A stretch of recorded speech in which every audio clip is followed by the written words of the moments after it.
Welcome, everyone. This is Joe Dager, the host of the Business 901 podcast. With me today is Michael Bungay Stanier. Okay, Michael is the founder and senior partner of Box of Crayons, a company that helps peoples and organizations all over the world do less good work and more great work.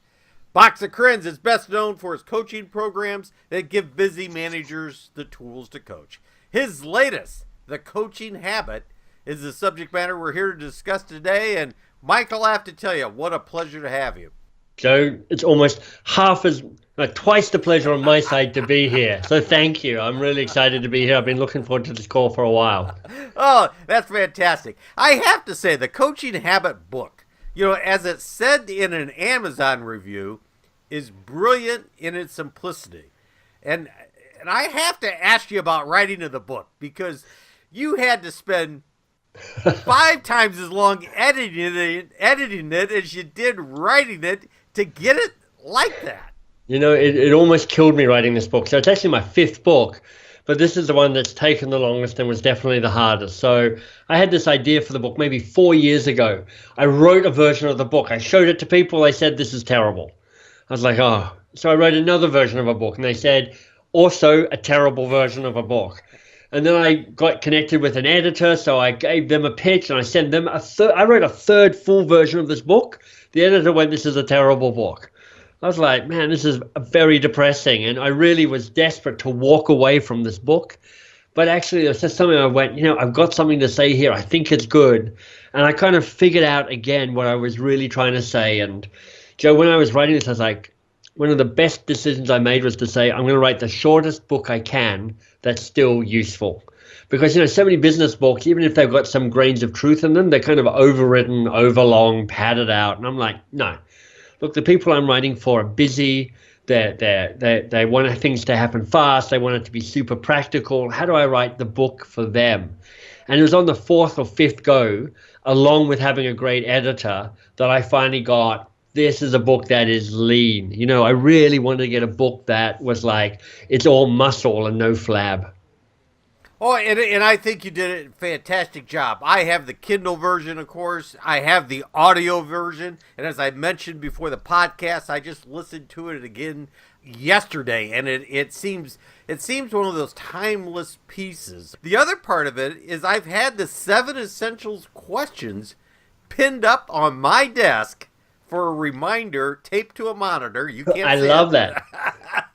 That I think about all the time when I'm talking to people. That's brilliant. That's really exciting to hear.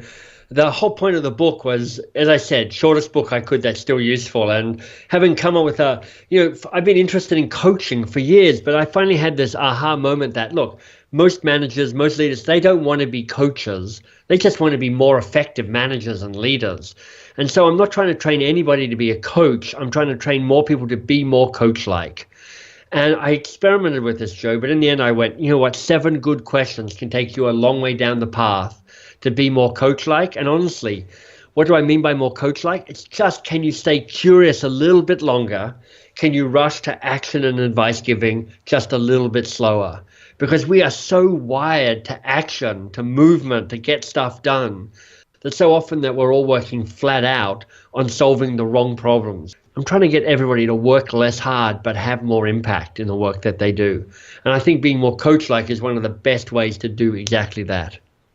Well, I want to say, I'm a lean guy in the Toyota Kata and Kata Exactly. coaching, okay? And we have the 5-question card, but really that's cheating because they flip it on the backside and they had 4 more questions. But I always found those typical questions, okay, and I think Mike Rother, the author of the Toyota Kata, would agree with me, and I know he agrees with me, says to make, the questions your own. I always had problems taking that format because it seemed to internal structures, okay? It worked for internal people to external, to external practice, and I'm a sales and marketing guy. Right. Okay? The 7 essential questions allowed me to do that. What has been your experience? Have you received feedback that salespeople have used these? For sure. Oh, yeah. I mean, honestly, it turns out that even though this book is written And I picked as my number one audience, the busy manager, she or he trying to do better. I like my job. I'm just feeling tapped, taxed out, overwhelmed. How do I change some of that? But honestly, if you work with other human beings or you interact with other human beings, the content in this book is going to help you. So internal conversations, external sales conversations, conversations with your kids. I mean, one of my favorite pieces I saw written was a guy going, this has actually changed the way I relate to my wife, because I'm actually leading with just a little more curiosity around that. And let's face it, Joe, I mean, you're a sales and marketing guy. What's a good sales conversation? Well, a good sales conversation is, let me ask you what's going on. Let me figure out what your real problem is. And if I can help you with your real problem, let me then offer up a solution to you. So again, it's like, what's a great sales conversation? You stay curious a little bit longer. You rush to offering the solution just a little bit slower. So it's just the same dynamic in the conversation, just a slightly different context. Sales has really become more of a facilitation exercise. Okay, Right. just about. And what really hit me is you're sitting there thinking about that what should be a big part is how you lead into a question, the what question. Yeah. And lean guys think of the 5 whys and the why questions and everything. Yeah. Tell me about that. Yeah. Yeah, we all know that we all know the 5 whys, as a way of kind of getting down to root cause, and that can be extremely powerful in the right context. It's typically lousy in most everyday contexts. And here's why, twofold. The first is this. In a typical conversation, if you haven't set this up as a 5 why conversation, anytime you say to somebody why, unless you get the tone exactly right, it's very hard not to come across as kind of judgmental. When you say why, kind of the subtext is, what the hell are you doing? Why would you on earth think that this is a good idea? So that's one of it, which is it can actually make it a bit defensive for people. The second issue is this, and it kind of gets down to the fundamentals and the philosophy of what we're trying to do here. When we talk about giving managers practical coaching skills, we have a 3-part philosophy: be lazy, be curious, be often. Now, be curious, I know you get, right, which is about stop giving so much advice and ask better questions. Be often is important. It's about every interaction can be a bit more coach-like. You don't have to do formal coaching sessions. Every time you interact with somebody, you can be a bit more curious. But be lazy means stop jumping in and fixing things and solving things for the other person as fast as you're doing.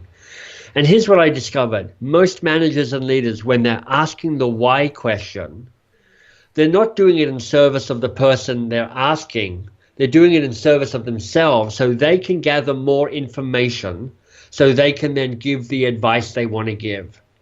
But if you go, look, my job is not to solve this. My job is to help them figure this stuff out themselves. And then, if need be, to supplement it with my own advice, because I'm not saying don't give advice. I'm saying just slow down the rush to action and advice. If you bear that in mind, then those what questions are a much more powerful way of getting there. So for me, I'm like, avoid the why questions unless you're doing a really, hey, let's do the 5 why exercise, because we know that's a great way of getting down to root causes. Especially with a sales and marketing guy, kind of the discovery process. Right. Okay.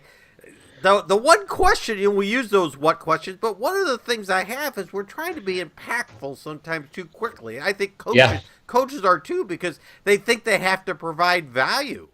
Right. Can they provide value by being lazy? Oh, they can. And I love that you brought this question up, because this is one of the things that gets in the way, right? A friend of mine said, look, here's what you need to understand.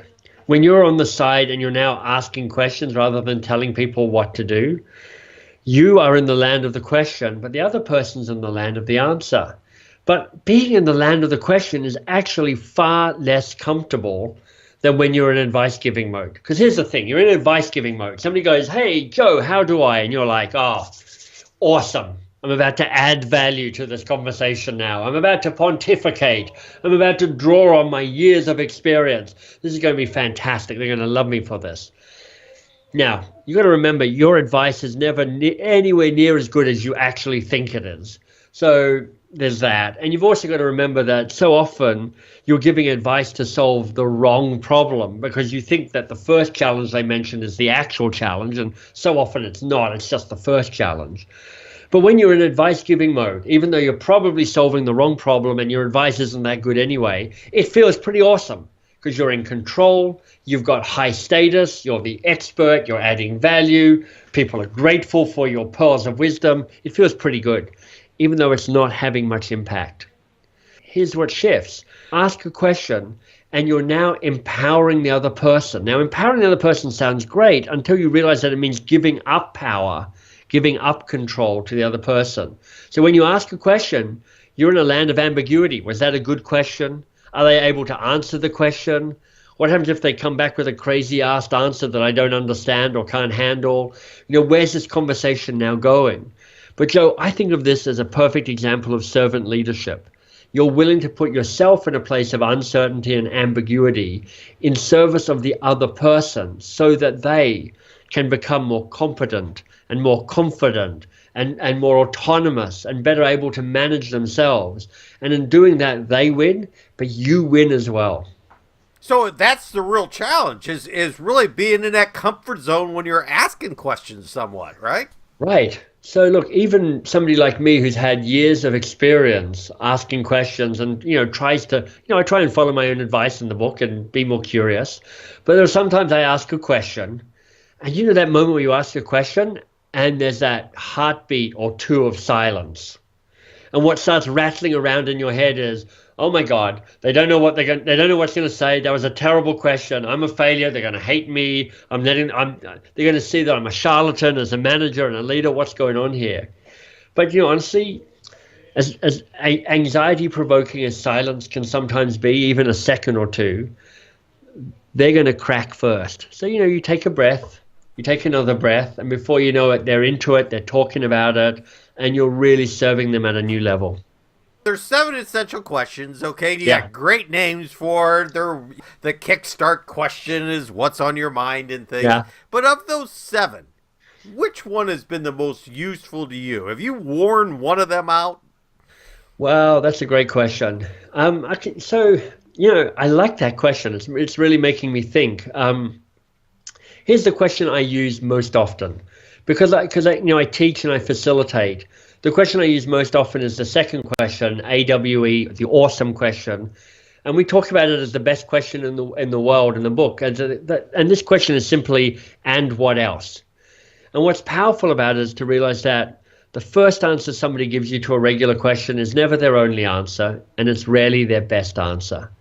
So it's a great way of kind of getting more juice out of the question you've already asked. Also, and this is equally as important, if not more, it's a self-management tool so that you actually get to stay curious longer because you're asking a great question, and what else is always a good question to ask. But Joe, I tell you the question that I find the hardest and kind of possibly the most profound question there, which is number 4. It's the one in the middle, the foundation question. And that question is, what do you want? What do you want? Or you can ask yourself this question, what do I want? Because I would say this, getting a bit philosophical here, but in some ways what we're trying to do at Box of Crayons, my company, even though our tactical focus is practical coaching skills for busy managers, the bigger picture we're trying to serve is how do we help people build adult-to-adult relationships in the work that they do. So we show up as adults to each other and we treat each other as adults. And one definition I heard about that, which I love, was adult-to-adult relationship, being able to ask for what you want, knowing that the answer may be no. And what I found is that one of the questions that can ground you, clarify things for you, really kind of figure out what's going on is just when you're feeling discombobulated, when you're feeling lost, when you're feeling frustrated, taking that breath and going, so what do I want? And what might they want? That's a really powerful question. And it's the one that I wrestle with most often because I think it's often the hardest question to answer. Love the way you phrased the awe question. The one that really intrigued me was the lazy question. Yeah. Okay. How can I help you? Is that pause to put that boundary to everything? Exactly. You got to explain that a little. Yeah, because when people who haven't read the book hear, well, wait a sec, it's called the lazy question, but the question is, how can I help? That sounds like the antithesis of lazy. Sounds like I'm just going to get a whole lot more stuff dumped on me. But here's the pattern we're trying to break.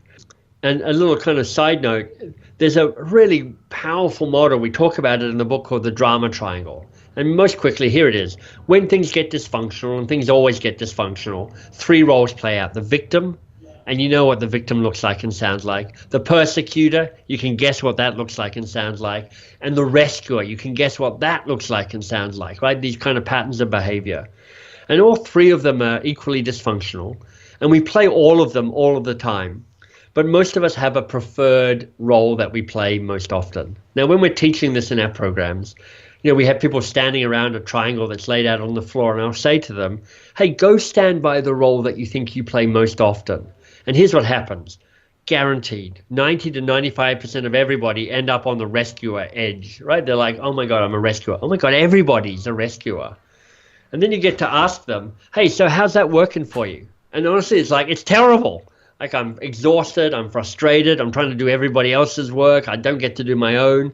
I'm just realizing that rescuers create victims and rescuers create persecutors. So one of the core patterns of behavior we're trying to interrupt is people in that rescuer mode. And here's what rescuers do. When somebody starts talking, Joe, you start talking to me about an issue, I go, as a rescuer, oh my God, I know exactly what Joe needs, and I'm beginning the intervention now. You don't really check in, you don't really ask. You just start leaping in with solutions, advice, doing stuff, helping them out. And there's all sorts of good-hearted reasons for that, but it's not actually helping you and it's not actually helping them. And that's the power of this lazy question. Slowing down your own rush to action and advice and saving people and asking, how can I help? Or a blunter version, Joe, is, so what do you want from me? Is a great way to get that other person to actually be more explicit about what they're actually asking for. And when they make that explicit request, you then have the option to say, yes, I can do that. Or no, I can't do that. Or, well, maybe I can't do that, but I could do this instead. And so it actually just as you said, I mean, you said it in the question in 3 words that's taken me 10 minutes to now reinforce, which is like, it's just slowing down that rush. It's a little barrier to stop the rescuers in us all jumping in to fix things. And the book is so powerful. It just one after the other, the questions, what are you saying no to? Okay, I use that so often because of the focus that gets you to do. And like Apple, right? I mean, you could name all of Apple's products. You could put them all on a kitchen table, and they're the most profitable country in the world. Yeah, exactly. I mean, you and I are talking on video, and you can see I've got this little thing that says, focus means saying no to the hundreds of other good ideas that are out there. Steve Jobs. So, I keep that as my that's what strategy is.